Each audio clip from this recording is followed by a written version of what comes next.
갈라디아서 3장. 정신나간 갈라디아 사람들이여, 누가 여러분을 홀렸습니까? 여러분은 분별력을 잃었습니까?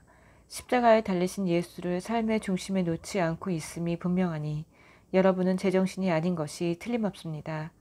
십자가에 달리신 그분의 모습이 여러분의 눈에 선할 텐데 어찌 그럴 수 있습니까?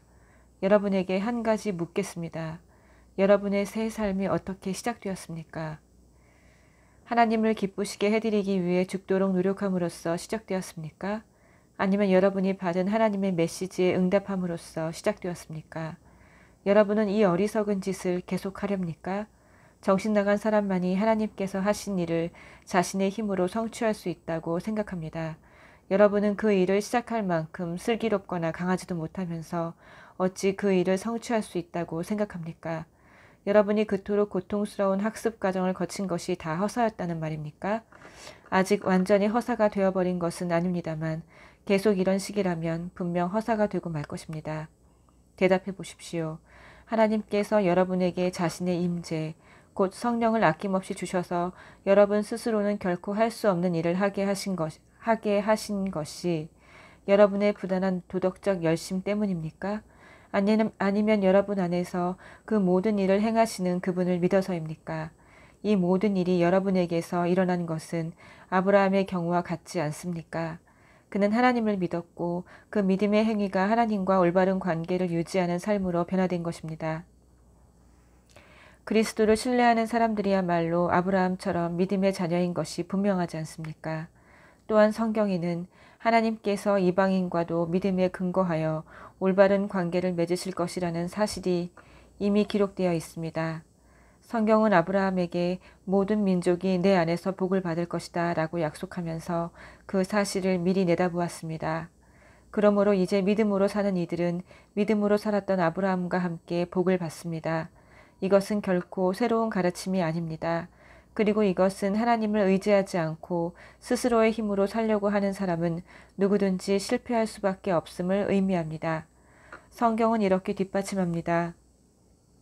율법책에 기록된 모든 조항 가운데 하나라도 행하지 않는 자는 심한 저주를 받게 된다.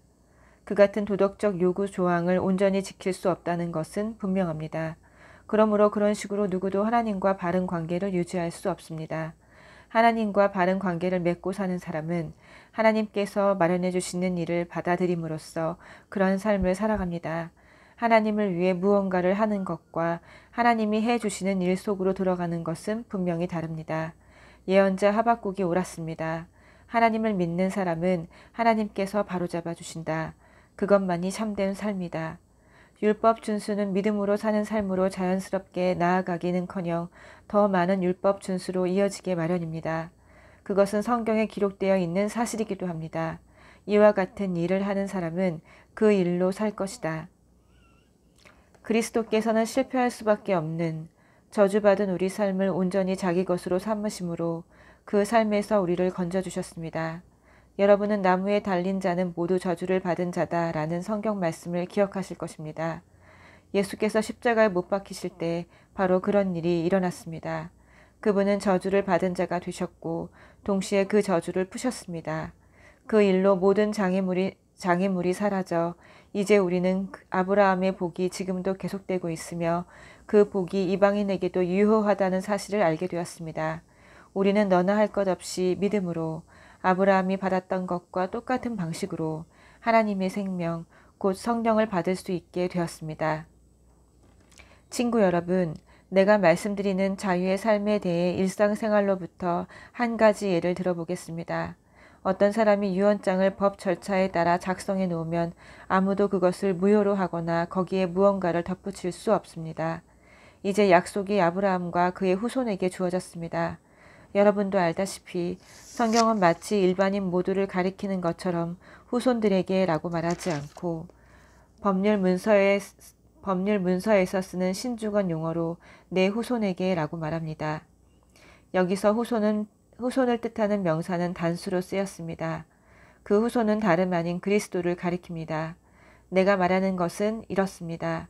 하나님께서 일찍이 적법하게 확정하신 유언을 430년 후에 덧붙여진 부록이 그 유언의 약속을 무효로 하여 파기할 수 없습니다. 절대로 그럴 수 없습니다. 부록에 명시된 계명들과 규정들은 유언에 약속된 유산과는 아무 관계가 없습니다. 그렇다면 율법, 곧 부록의 취지는 무엇일까요? 율법은 아브라함에게 주신 처음 약속에 덧붙여진 것으로 사려 깊은 배려였습니다. 율법의 의의는 그리스도께서 오셔서 약속을 물려받으시고 그 약속을 우리에게 나눠주실 때까지 죄인들을 구원의 길에 붙잡아 두는 데 있습니다. 이 율법이 하나님과의 직접적인 만남의 결과가 아니라는 점은 분명합니다. 그것은 천사들을 통해 중개자인 모세의 손에 거쳐 제정되었습니다. 그런데 시내산에서처럼 중개자가 있다면 사람들이 하나님과 직접 교제하는 것은 아니지 않습니까? 믿음으로 받는 복에 관한 첫 약속은 하나님이 직접 주신 것입니다. 그렇다면 율법은 약속과 반대되는 것, 곧 우리를 향하신 하나님의 뜻과 반대되는 것일까요? 결코 그렇지 않습니다. 율법의 취지는 우리 스스로는 하나님과 올바른 관계를 맺을 수 없음을 모든 사람에게 분명히 알리는 것입니다. 하나님께서 자신의 약속을 성취하실 때까지 믿음으로 기다림으로써만 얻을 수 있는 것을 우리 스스로의 노력으로 얻겠다고 종교 체계를 고안해내는 것이 얼마나 쓸데없는 짓인지 드러내 보이는 데 있습니다. 율법을 준수해서 우리 안에 생명을 창조할 능력이 있었다면 우리는 벌써 생명을 얻고도 남았을 것입니다. 우리가 충분히 성숙해져서 살아계신 하나님께 믿음으로 흔쾌히 응답하기까지 우리는 모세의 율법에 세심하게 둘러싸여 보호받을 수밖에 없었습니다. 율법은 여러분이 잘 아는 그리스도의 가정교사와 같습니다. 아이들을 학교까지 바래다주고 아이들이 위험에 빠지거나 산만해지지 않도록 지켜주고 목적지까지 안전하게 도착하도록 도와주는 가정교사 말입니다. 그러나 이제 여러분은 여러분의 목적지에 이르렀습니다. 여러분은 그리스도를 믿음으로 하나님과 직접 사귀게 되었습니다. 여러분이 그리스도 안에서 받은 세례는 새 출발을 할 수 있도록 깨끗해지는 것에서 끝나지 않습니다. 세례는 또한 성숙한 신앙의 옷을 입는 것을 의미합니다. 그 옷은 다름 아닌 그리스도의 생명, 곧 하나님께서 처음 하신 약속의 성취입니다. 그리스도의 집안에는 유대인이나 이방인에게나 자유인이나 종이나 남자나 여자나 차별이 없습니다. 우리 사이에서 여러분은 모두 평등합니다. 다시 말해 우리는 다 함께 예수 그리스도와 관계를 맺고 있는 사람들입니다. 또한 여러분은 그리스도와 한 가족이니 바로 여러분이 아브라함의 후손이며 언약의 약속에 따른 상속자입니다. 4장.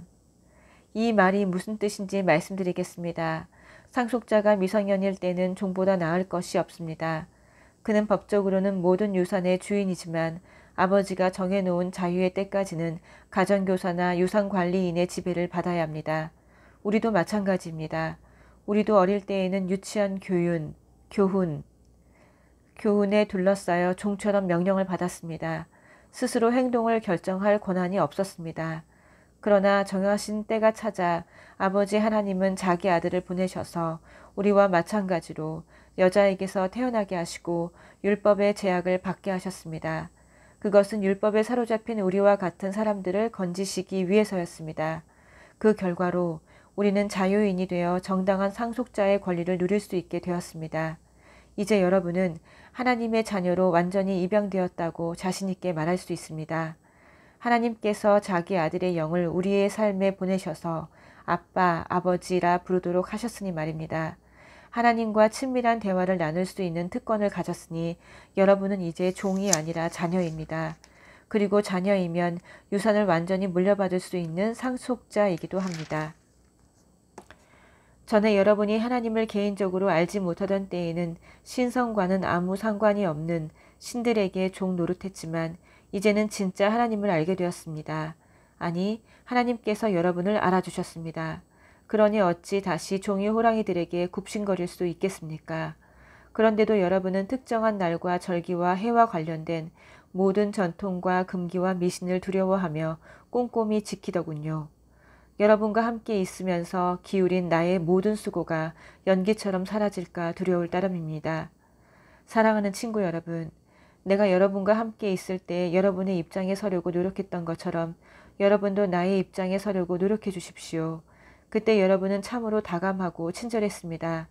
여러분은 개인적으로 나에게 함부로 하지 않았습니다. 여러분도 잘 알다시피 내가 여러분에게 메시지를 전하게 된 것은 내 육체가 병들었기 때문이었습니다. 육체가 병들어 여행을 계속할 수 없게 되었고 나는 여행을 멈추고 여러분과 함께 있지 않으면 안 되었습니다. 내가 여러분에게 메시지를 전하게 된 것은 바로 그 때문입니다. 아픈 손님을 맞이하는 것만큼 골치 아픈 일도 없을 것입니다. 그런데도 여러분은 하나님의 천사를 대하듯 나를 대했습니다. 여러분은 마치 예수께서 친히 여러분을 방문하시기라도 한 것처럼 나를 대하면서 예수를 대하듯 했습니다. 그런데 여러분은 그런 사실을 까마득히 잊었습니까? 그 당시 여러분이 느꼈던 그 만족은 다 어떻게 된 것입니까? 그때 여러분 가운데는 할 수만 있다면 내게 자기 눈을 빼주려고 한 이들도 있었습니다.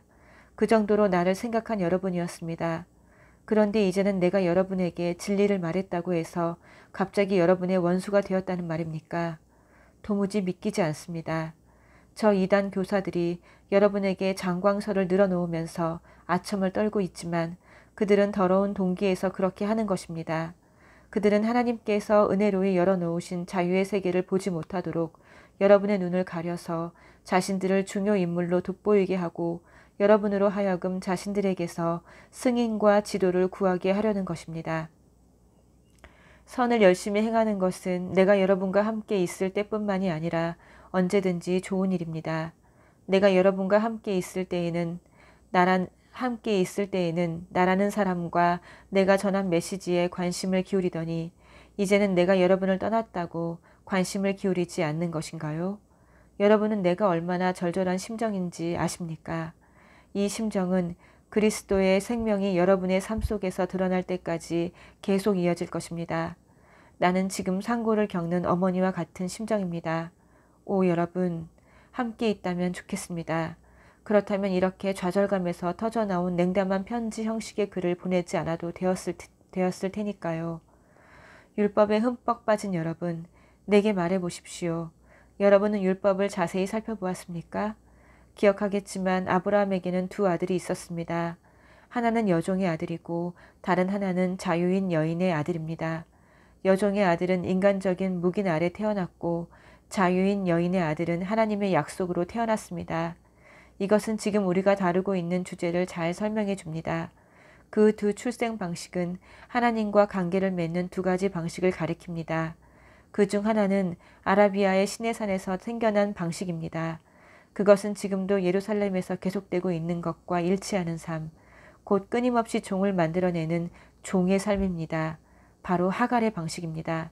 반면에 우리 눈에 보이지 않는 예루살렘, 곧 자유로운 예루살렘이 있는데 그 예루살렘이 바로 우리의 어머니입니다.